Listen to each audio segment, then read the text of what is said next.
Thanks so much, Emily, and thank you everybody for joining us this afternoon. So as Emily mentioned, really it's a pretty simple agenda for the next 30 or 40 minutes that we'll be covering today. And first, we're going to talk about the topic of business privacy, how Virtru defines that and what that means for you and your organization, and then introduce how your business privacy can be enforced and enhanced while using Google's G Suite applications. And then finally, we'll end the presentation with a quick demonstration on what this practically means when applying Virtru technology. So in discussing business privacy, we like to describe business privacy as Eric Hughes does from the Cyberpunks Manifesto, wherein that privacy is the power to selectively reveal oneself to the world. So as we're storing our data within cloud systems, within internet providers, at many times we do not have the choice on who and what information is being presented to the world about ourselves. And in our case, privacy is specifically on allowing the user or organization to choose what is revealed to the world. Specifically, as this means from the business context in selectively revealing oneself, it really comes around to the information you're either storing or sharing on your cloud system of choice, specifically Google in this case.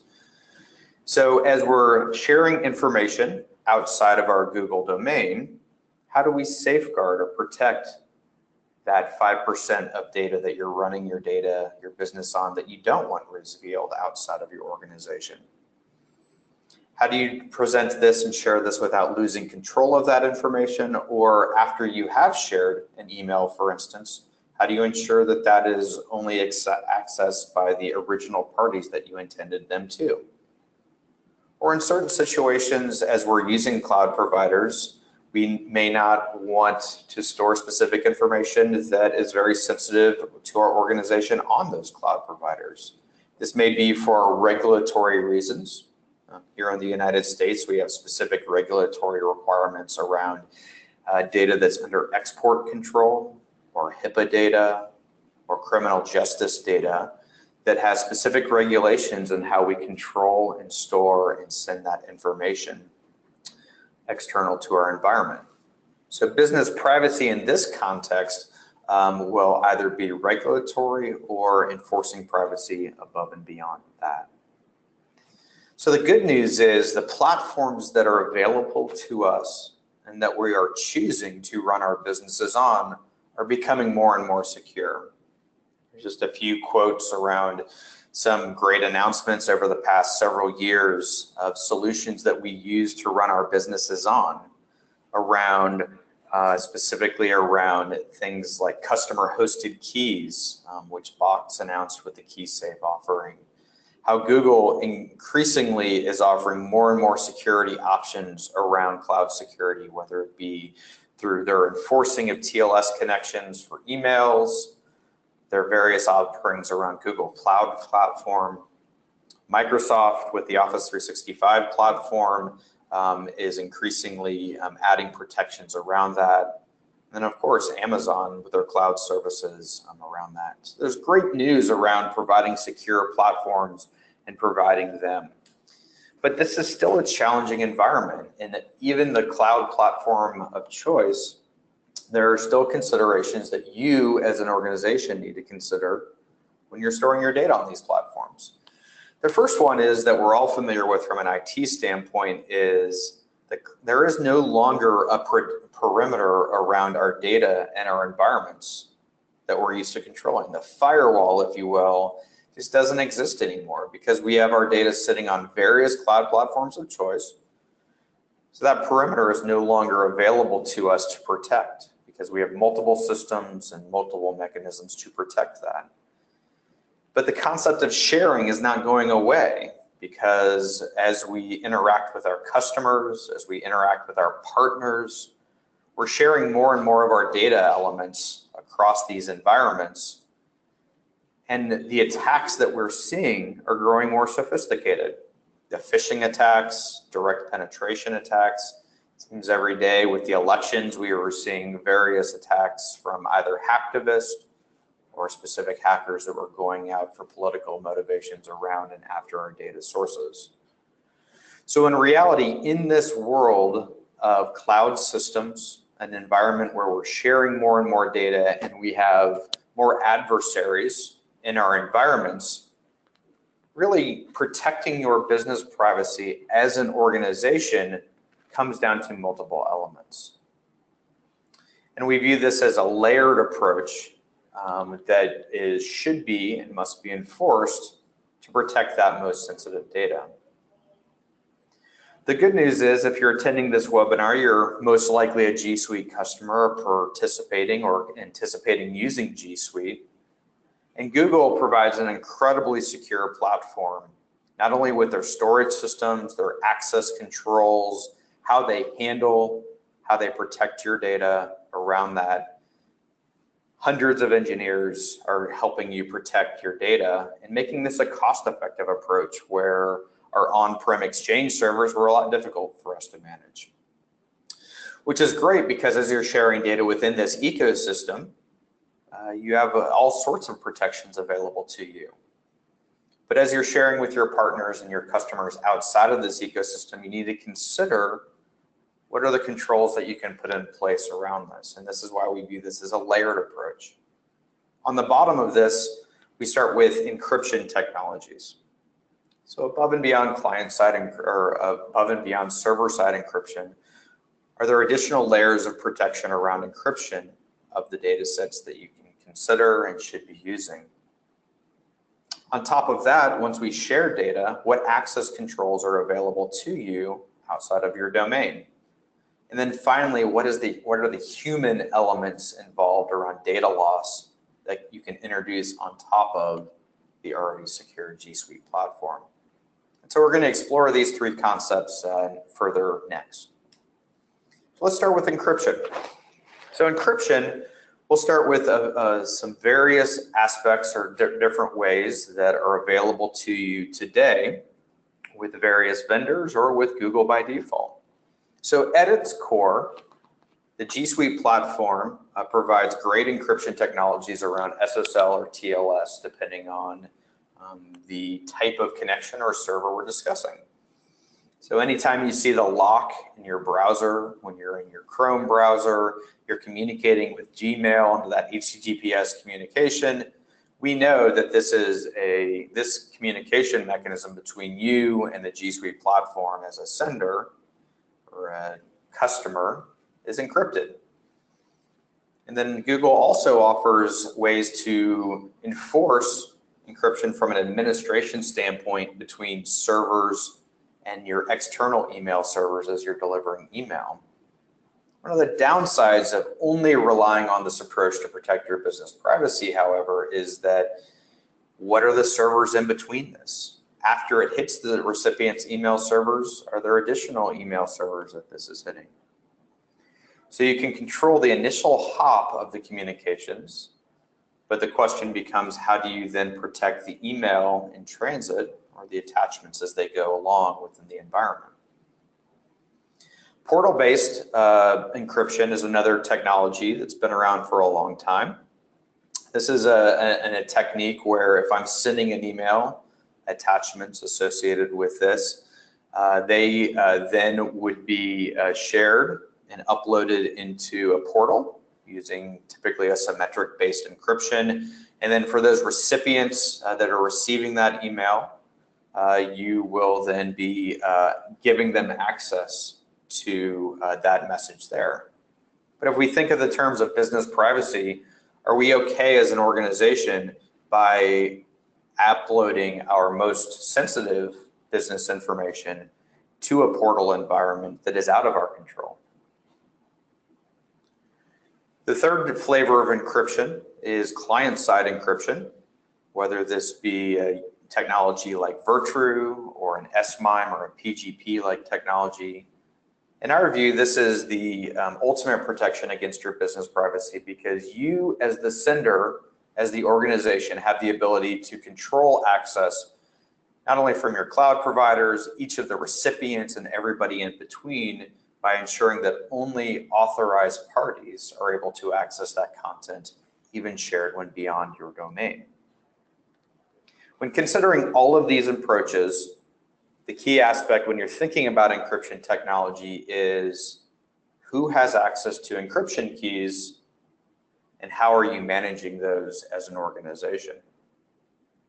This is a very important topic because as we introduce encryption technologies, as we are discussing encryption, deferring access to those encryption keys may also introduce that the actual technologies in between still have access to that unencrypted or the ability to decrypt that. So when thinking about encryption from a server standpoint or via our systems as we point, there are various alternatives that cloud providers are giving us. Each have positives, each have potential downsides. So when thinking about applying encryption, almost every provider that you are going to choose from from an organizational, including G Suite, will include encryption at rest. So that is ensuring that the bits of data that are storing on your servers or on the cloud servers are being encrypted so that any direct access to those would not have that. However, when we're thinking about the keys themselves, the cloud provider is in charge of those keys and has the potential access to decrypt any information. Customers can supply keys in many offerings. This is particular of note within when you're using cloud providers like a GCP for hosting our services, Amazon Web Services. All of the major cloud providers will have a way to provide your own encryption keys, but in reality, you're still providing an encryption key to that email, that encryption provider. Therefore, they have potential access to the keys and therefore access potentially to decrypt the items. Same with customer managed client-side keys. So in this case, we have keys that we have there. When you have a pure software as a service that manages your client-side keys, no longer does the email provider have access to keys. There's a split knowledge associated with that, but the keys themselves may be accessible to the cloud provider. In most instances, that's an okay scenario, but under certain regulations or certain data residency requirements, that may not be enough. So the final area is where customers have the option to host their own encryption keys, ensuring that no cloud provider, no encryption provider can access both the encryption keys around that as well as the encrypted content, providing you the ultimate security around that. Just some considerations when you're thinking about encryption is where are the keys, how are they managed, and who has access to those? And are those for your business privacy needs critical requirements that are necessary for you? As we go to the next layer on top of a secure cloud provider and then on encryption is now who can access that encrypted information. So access control becomes a very important topic in situations like this. So last year, unfortunately, Colin Powell's emails were accessible to a hacktivist organization, and those were released to the public. And as a result of that, Mark Benioff, CEO of Salesforce.com's emails were also leaked. So Mark Benioff's emails weren't attacked directly, but indirectly through Colin Powell's emails. And what this actually resulted in is 14 companies that Salesforce was considering acquiring were now leaked to the public. So now there's specific business areas around M&A that Salesforce was exposed to, and their systems were nice and secure. So the reason this happened was Salesforce, they use Google, fantastic. So they have a nice secure system and mechanism for that. You know, you can have all of the security controls around two-factor authentication to prevent phishing attempts and going through that. But ultimately, once those emails were shared with a board member, in this case Colin Powell, these were on systems that were outside of Mark Benioff's control, as well as Google and all the other providers in between.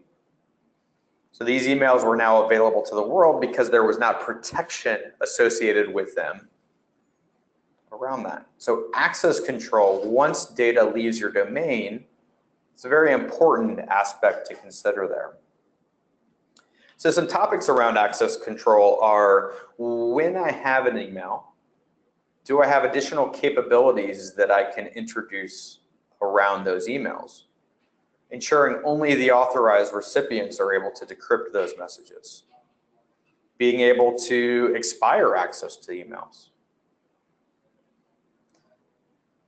Revocation becomes an important thing, is if an email is identified as potentially a system as potentially hacked, in this case Colin Powell's, if you had the ability to revoke access to those messages, or understand once the email has left your environment, what tracking or controls to restrict sharing or further sharing of that information. So persistent protection of your most sensitive data is really the key aspect of this layer of security that we're discussing here. So encryption and access control are very important methods or actions that you can enable to control business privacy. However, we still will always have the human element. And this technology is only as good as the individual controls behind it. And this is where data loss prevention technologies become really key aspect to our layered approach to data security and business privacy. And to amplify this a little bit, a recent study, a couple years old now, from CompTIA, did a study of organizations and identified in London what were the actual causes of the issues. And 52% of these breaches were not a result of some hacker or someone penetrating the cloud system of choice. It was really just simple human error. Losing devices that weren't encrypted, sending sensitive information to the wrong recipient as an autofill in our inbox, so in our environment. Not following simple policies and procedures. Should you be storing specific information in these cloud providers, and how should you be storing that? And then of course, weak passwords and applications, all of those become issues to consider there, but all are human error. So you are only as good as the people that are sending and enforcing the data and enforcing your policies and procedures. So the concept of data loss prevention is pretty straightforward. Can I eliminate some of the area of that human error and recommend or enforce specific protections based off of our policies and procedures instead of just making them a recommendation that we have? So using technology in this case to, if my emails are containing social security numbers, well, if we have those things, then we can send those encrypted before they ever leave the device, preventing a data leak or allowing us to revoke messages if they've accidentally been sent. So this framework that we have will allow them to protect this. So Google has built-in content compliance that you have. Depending on which version of Google, they have capabilities that will allow you to look for predefined patterns of data in the G Suite business or the enterprise offerings. And this is great because it allows you to identify data that's flowing out of your environment, but it will also allow you to quarantine messages that do not adhere to your policies. On top of that, providing additional layers where if you choose to share this information, it'd be great if you could also send, instead of just simply quarantining or bucketing it, allow it to be shared, but only in an encrypted manner.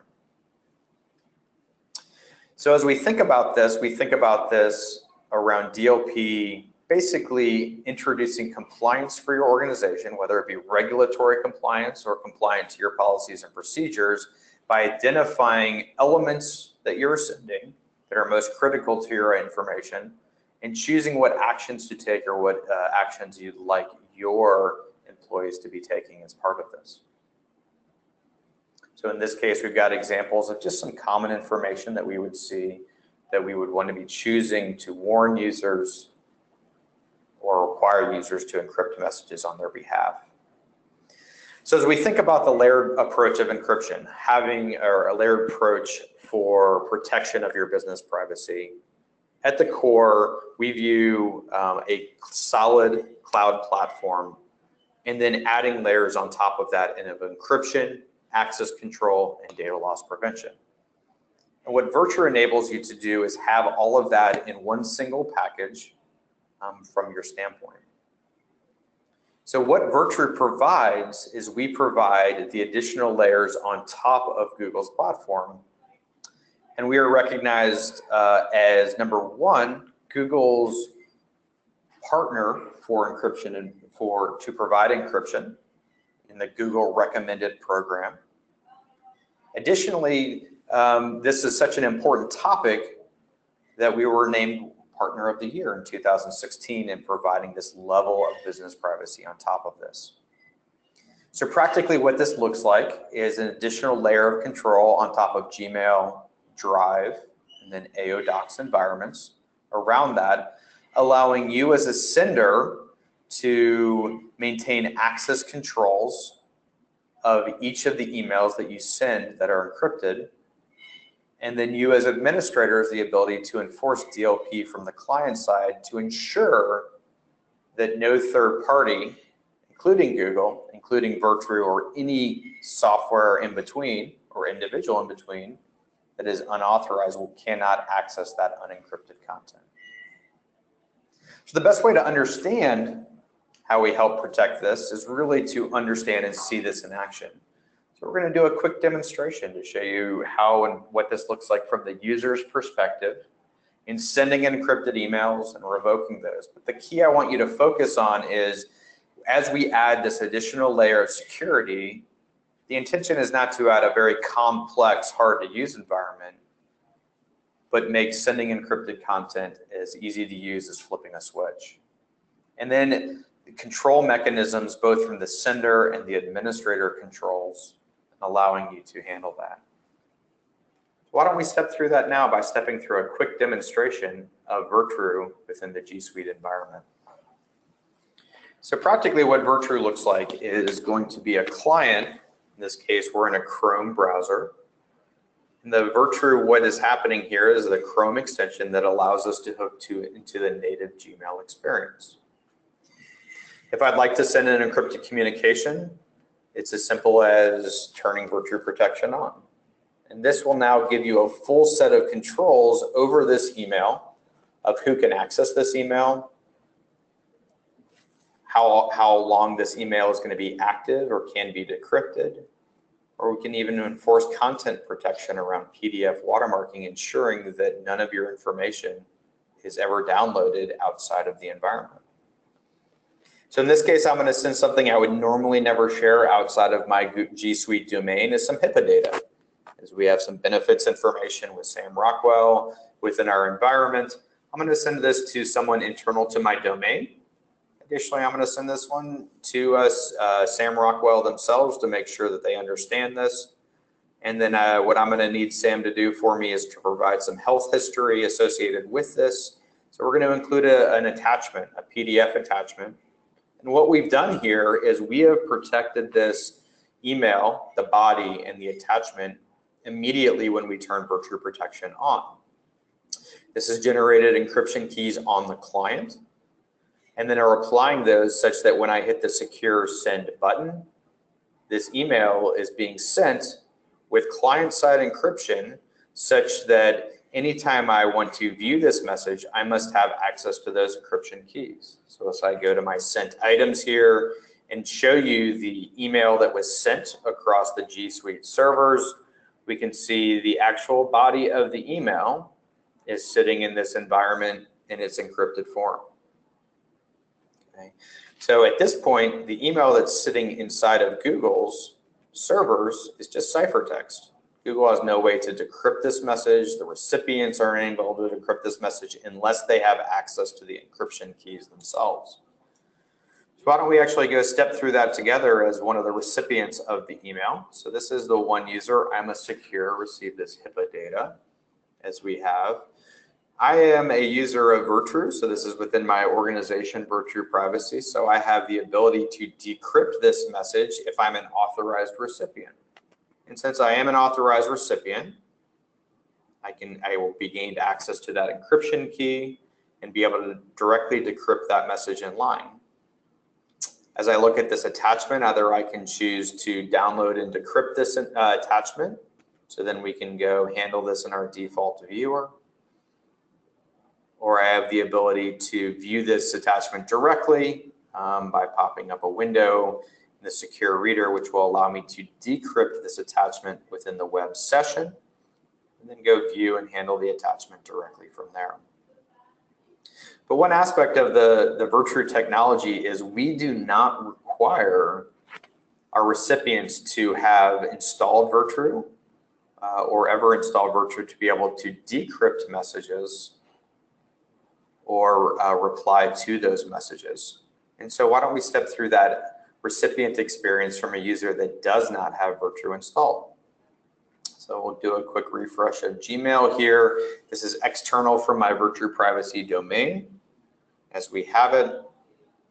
When you receive an email from external to your domain and you do not have the ability to decrypt it since you do not have a client installed, we'll include an HTML portion of that email, which represents a customizable introduction message for your organization, your logos as we have that.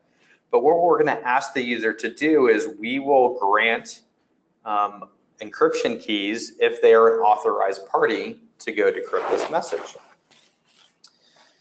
So that is a key aspect to Virtru, is that only authorized parties are able to decrypt messages. So we will need to know what your identity is as the recipient of this email. So I'm this new to Virtru user, and we will not require you to create any new passwords or new identifications in a portal. We are providing client-side decryption even without installing the Virtru in your environment. So to authenticate yourself, we will authenticate your ID with your cloud provider handle of OAuth or SAML or OpenID, if that's available to us. We also have a secondary flow around sending an email. What that will allow you to do is if you're not on a cloud email provider like G Suite or Office 365, you may be on an Exchange system on-prem or a legacy email provider. We will be able to still authenticate those users by using an authentication flow around a one-time password that's generated automatically for those recipients. After you've authenticated yourself, you will choose and identify that you're an authorized party. And so for any authorized party, we will decrypt this directly within the browser session, not in a portal, but in this case, inside of the browser as we have that. And you can even reply to these messages, including attachments from your machines that will be replied and sent back encrypted. But at no time do you as the sender lose access or control access to this. And I mentioned this a few times, is every time a message is decrypted, even if that message is currently opened, you as the sender or you as the administrator of your organization have the ability to revoke access to the messages that you've sent. So in that case of an accidental data breach where I've included a party where I accidentally autofilled an address, I have the ability to pull back that message by revoking access. So what that means is from one of these recipients, if I go into that message again, or if that message was already opened and I try to decrypt that again, that message is no longer accessible because the encryption key has been revoked from the environment. So I still have the message sitting in my inbox. There's no way for us to technically pull the physical message back from there. But remember, this is all ciphertext. This is just a jumble of characters that's sitting in their inbox. However, when me as the sender revokes access to this message, then that encryption key is no longer valid as we have that. All of those controls that we mentioned at the beginning are also capabilities that you have to turn on after the fact. So even if I forgot to turn on disable forwarding, I can just enable that after that, so they will not be able to forward those messages onto recipients as we have that. This becomes a really important aspect as we view a specific email in a flow, because even after this message has left your environment, and even if you haven't disabled forwarding, you still have the ability to understand where this message is gone and who has access to this message. So for instance, if I wanted to go look for an email that has been forwarded, I have the ability to track a full chain of custody of where this email originated. So I sent this message to that same I'm a secure user, but then I decided to forward this message on to brett@virtru.com, but then that made it to a few more hops within the flow. What I can see here is this message has gone way out of our control, but I'm not losing access of it at this point. I can revoke singular individuals. I want to revoke access to those and disable further forwarding. All of those are capabilities even after an email has been sent from my environment. So in the Mark Benioff example, once we understood that this message has left the environment, a simple revoke will bring you a long way.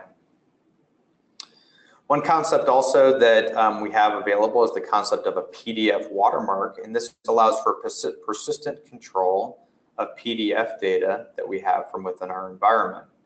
So when this functionality is enabled, you can enhance your PDF protection by disabling the decrypt and download option. And then we will also watermark the recipient's email address. So if a picture of this were taken with a phone, you would see the recipient's email address of where this potential data leak came from. So again, your most private information that you would like to share but not lose control of. This is functionality that allowed for persistent protection. So the layer of encryption technology, the additional layer of controls within my environment, the additional security also comes from an administrator perspective, where if I'm trying to send environments or send that same information with my HIPAA data out, but I have either forgotten or I'm purposefully turning my Virtru encryption off, then I have the ability from an administration perspective to enforce my policies with DLP technology directly from the client, making sure that this data is not entering the G Suite platform or leaving the platform unencrypted. I can identify specific patterns of data and choose to warn users or automatically encrypt based off of these rules. And all of these rules from an administration standpoint are all available within the rules section of this dashboard that's available for your administrators. So you have the ability to trigger based off of patterns of data, off of keywords or recipients, or any combination thereof. So for instance, if in your Google G Suite domain, if we're looking at this, you have the ability to enforce rules by the recipient, the senders, what group they may be coming from, maybe who they're sending to. So in this case, if I'm sending an email from the pharmacy and the recipient is an insurance provider, then I'm not even going to give my users a choice. We're going to automatically encrypt those emails because that is deemed as sensitive information. So performing DLP from a client standpoint allows you to not only enforce your policies so that they're protected immediately and often, but will allow you to also enforce your policies by recommending encryption so that they know what the rules are and what your appropriate actions are to take. So that is a very brief demonstration of Virtru, but a great way to understand how this is a layer of protection on top of your already secure Google environment to allow you to share information above and beyond the controls of your domain. So I'd like to open it up for questions that you've asked in the Q&A panel. Emily's going to step through any questions that have already been asked. If you have any additional questions from the demonstration or as we go through this, be happy to address those now. Great. We do have some questions. Is the subject line encrypted? So this is an email that is being sent via a regular email flow. So it's going out of Gmail or G Suite. So the subject line is not available to be encrypted. That is part of the RFC standard for email, as well as the recipients. So we are not able to protect the subject line itself. We are able to protect the body and any attachments associated with that email. Is there a minimum number of licenses we need to purchase? There is not. As much as we'd like to protect your entire domain from your users, in some instances it doesn't make sense to provide additional protection for every single user because they're not handling sensitive data. So we do not enforce a specific minimum. We want to identify who should be using Virtru and provide you the capability to do that for a subset of your domain. Okay. Are replies encrypted? Yes, replies would be encrypted from the recipient as long as they're either using the Virtru client, like that I'm a secure would be, or they are reading the message and replying directly from the secure reader environment, where any reply from that secure reader would also be encrypted with encryption keys unique to that message.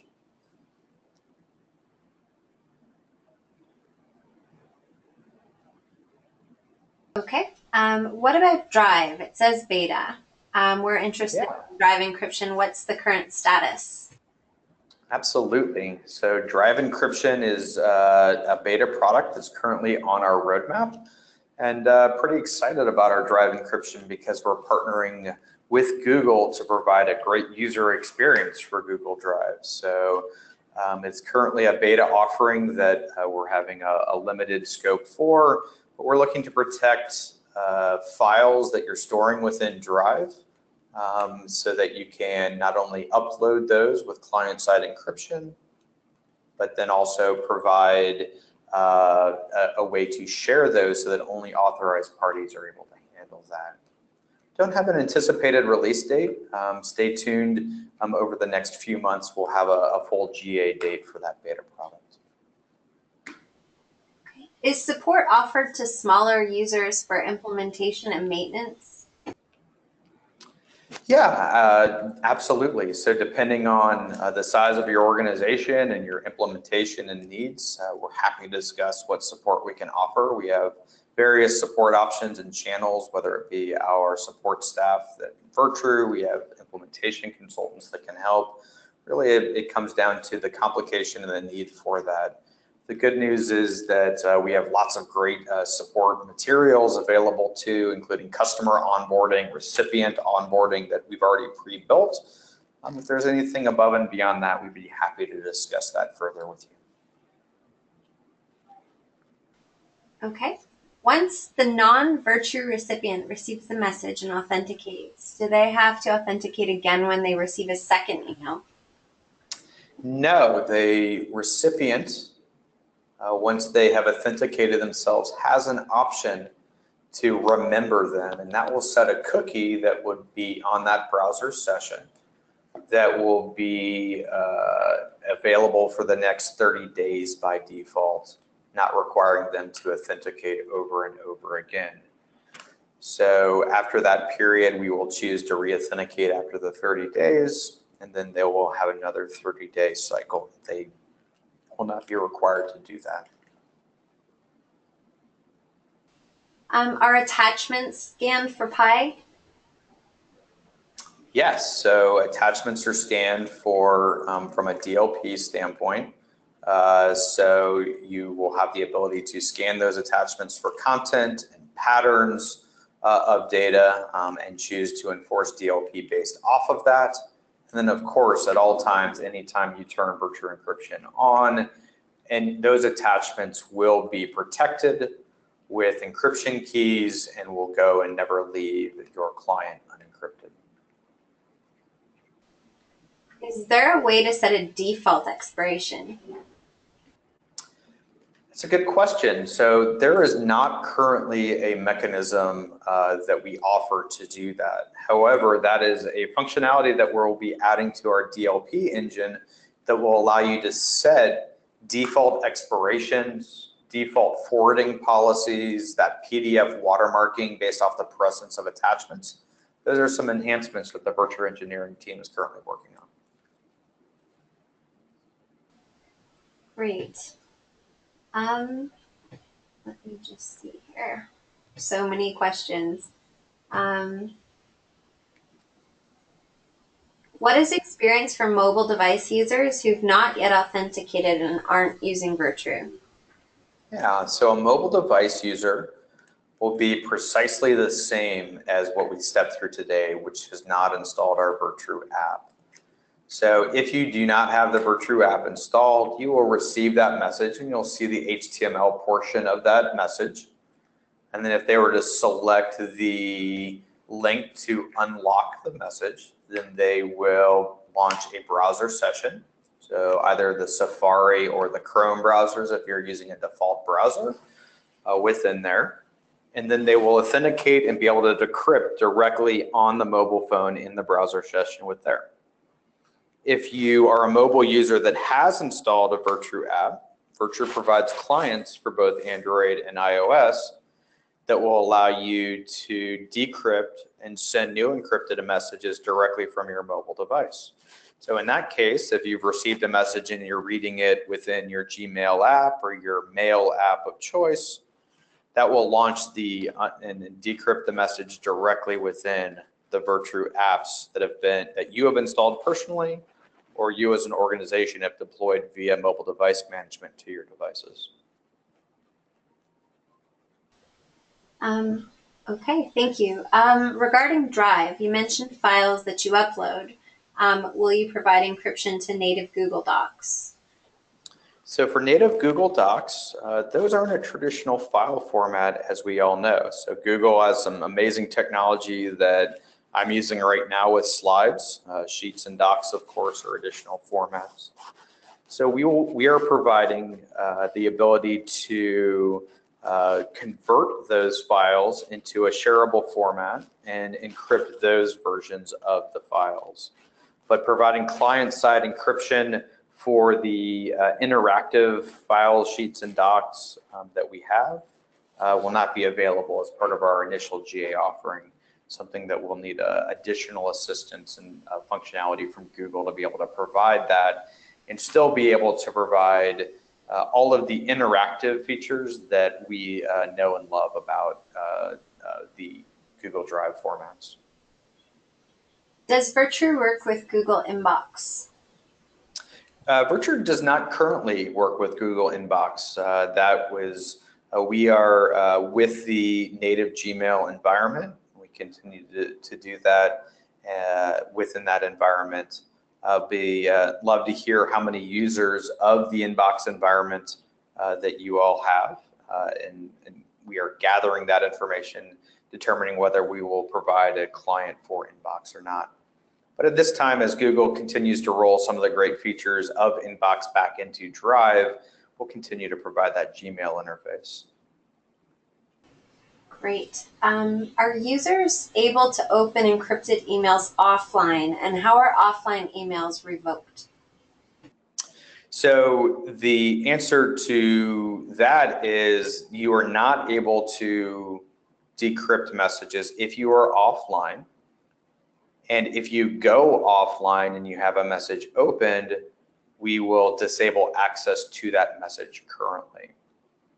So the revocation is such a critical functionality of this. We currently are require users to be online to support the real-time revocation as well as the revocation at any time.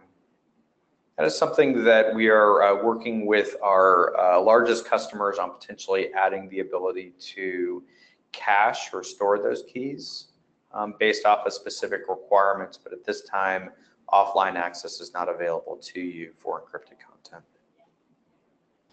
Okay. How does Virtru work in an e-discovery situation, specifically Google Vault? It's It's a great question. So as you all may have e-discovery needs, we have obviously client-side encryption. So that is sitting within those platforms and their encrypted format. The good news is we have created and are patenting an approach that allows you to search into those emails directly within Google Vault without exposing any of that information to Google or to Virtru, but still provide your e-discovery needs. So our clients will hook directly into the Google Vault environment and allow you to decrypt directly in there, search into encrypted content directly, and then as you export to your legal team for those legal matters, you also have the ability to bulk decrypt records. If you're in an additional environment on top of Google Vault, we also provide mechanisms to provide journaling, decryption for journaling into that environment. So I'd be happy to discuss those needs further if you have any further questions. Great. We still have a few more questions rolling, but in the meantime, since we're running just a little bit over time, I'd like to just launch a poll for just a moment. We're interested in finding out what you found most useful today. So I'm just going to leave this up for just a short time, and we can dive back into some questions.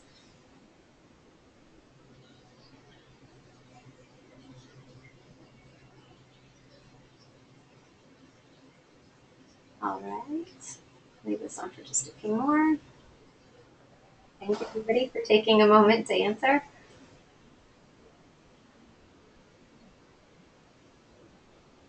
All right, great. I'm just going to close this off here. Thank you very much. And just going to share the results. It looks like a lot of you found it most useful to learn how to protect your data both inside and outside your domain.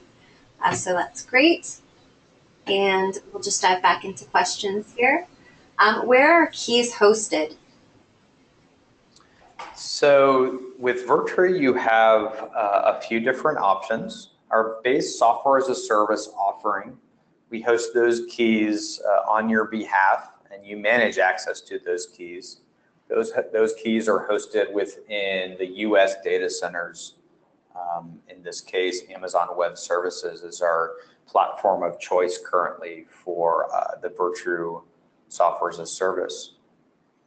If that doesn't meet your needs from a privacy standpoint or from a data location standpoint, we also offer a customer key server option that allows you to host encryption keys and key services yourself. That allows you to provide additional layers of protection on that. I'd be happy to discuss that further if you have specific needs around hosting your own keys. Okay, thank you. And I'm an administrator. Can I revoke messages sent by my users if required? Absolutely. You as administrators, just as in e-discovery, also have the ability to revoke access to messages because those are corporate assets that your customers are using. Those aren't individual assets. So you as administrator have the ability to revoke access to any of the recipients at any time. Okay, thank you. There's still so many questions pouring in. So I think what I'm going to do is just, if it's all right with everybody, we're going to have team members reach out to you directly to get those answered. And just want to take a moment to say thank you so much for coming out. This session was recorded, and we'll be making that available to you first thing tomorrow morning. And thank you so much, Brett.